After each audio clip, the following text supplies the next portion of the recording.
Hello Mila, hello Jack, hello everybody else who's watching, and welcome to Storytime with Grandad. Today's book is from Fireman Sam, and it is The Great Fire of Pontypandy. It was a special day in Pontypandy. Chief Fire Officer Boyce had come all the way from Newtown to give Fireman Sam a medal for bravery. "Well done, Sam," he said. "Thank you, sir," replied Sam. Station Officer Steele and the rest of the fire crew were very proud of Sam. He was a hero. After the ceremony, Chief Fire Officer Boyce asked Sam to be the station officer in Newtown. Sam knew that being a station officer was a very important job, but he wasn't sure that he wanted to move away from Pontypandy. "I need time to think about the job," Sam told Officer Boyce. Later, Sam, Elvis and Radar went to the forest. They put up signs to remind people not to light campfires. With the weather so hot and dry, a forest fire could spread quickly. Pontypandy would be in great danger. Before Sam returned to the fire station, Elvis asked him, "I'd like to be a hero too. How do you do it?" "I'm not sure, Elvis," Sam replied with surprise. "I just try to be the best firefighter I can be." On the other side of the forest, Trevor helped the children pitch their tents. He'd brought them on a camping trip so they could earn their Pontypandy Pioneers Survival Badge. Their next task was to gather food from the forest for lunch, but all they could find were a few blackberries. The pioneers were hungry. Trevor tried to lead a sing-song, but the children were too grumpy to sing. Earning the survival badge was hard work. Norman and his cousin Derek had secretly bought some sausages on the trip. They sneaked away to find a place to cook them. "But there are no fires allowed," Derek said. "We can't eat raw sausages, can we?" Norman replied as he rubbed two sticks together. "Norman!" It was his mum, Dilys. The boys left the sticks and ran back to the camp. Suddenly, the sticks burst into flames. At the mountain rescue station, Tom Thomas looked out of the window. He spotted a strange cloud over the woods and looked closer. It wasn't a cloud, it was smoke from a fire. Tom called the fire station straight away. "Tom here. I see smoke in the forest," he reported to Station Officer Steele. "I'll try to put out the fire before it spreads." With Sam gone, Elvis put up the last of the signs. Suddenly, Elvis's walkie-talkie crackled. "Cridlington," shouted Station Officer Steele, "a forest fire has started and there are people on the campsite. You must get them out of danger." "You can count on me, sir," Elvis said. "Let's go, Radar."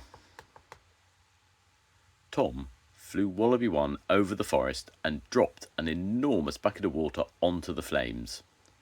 "Tom," Sam said over his walkie-talkie, "how does it look?" "Not good, Sam," answered Tom. "The wind is blowing the fire towards Pontypandy." "We'll be right there to tackle it from the ground," promised Sam. With lights flashing and sirens wailing, Jupiter and Venus sped to the forest. Sam, Penny and Station Officer Steele sprayed water on the trees and grass. They hoped that it would stop the flames. If the fire spread, Pontypandy could be destroyed. It was up to Sam and the crew to save the town. "Steady now," called Sam. "Fighting this fire would take a lot of teamwork." Meanwhile, Elvis asked Radar to sniff around the forest. With his clever nose, Radar soon led Elvis right to the campers. Elvis was happy to find everyone safe, but the thick smoke was making it hard to breathe. "Follow me," said Elvis. He heard Jupiter's siren and led the group towards the sound. Finally, they found their way out of the smoky woods. "Well done, Elvis," said Sam. Elvis joined the fire crew battling the blaze, but it was too strong for the water hoses. Crack! Suddenly a burning branch broke off from a tree and fell straight towards Sam.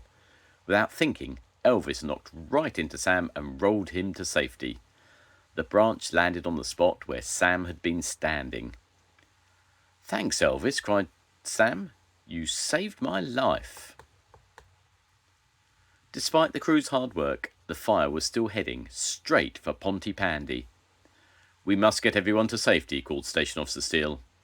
The fire crew took the townspeople and their pets to the harbour and helped them on board Charlie's fishing boat. As they watched the fire creep towards Pontypandy, Sarah asked, "Why are we going out into the water, Dad?" "It's the only place where the fire can't reach us," said Charlie. As the fire got closer, Sam felt very sad. He didn't want to see Pontypandy destroyed. Just then, a drop of water fell on his nose. Sam looked up at the clouds. "It's raining!" he shouted. "Let's hope it's enough to put out the fire," said Penny, as the rain began to pour down. Tom soon radioed from his helicopter. "The rain has put out the fire. We're out of danger."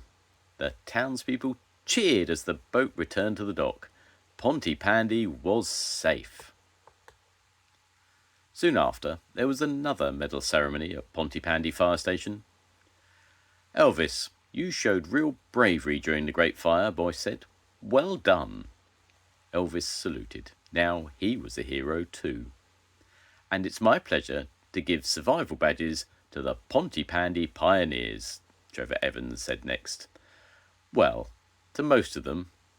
"This is all your fault," Norman and Derek moaned to each other. There were no badges for them. Afterwards, Sam told Chief Fire Officer Boyce that he had decided not to take the job in Newtown. "Why didn't you take it, Sam?" Elvis asked him later. "You could have been a station officer in Newtown with your very own crew." Fireman Sam smiled. "I learned a lot during the Great Fire, Elvis," he said. "I almost lost Pontypandy, and now I know I never want to leave. Pontypandy will always be my home." The end. Goodbye, Mila. Goodbye, Jack. I'll see you soon. Goodbye, everybody. Bye.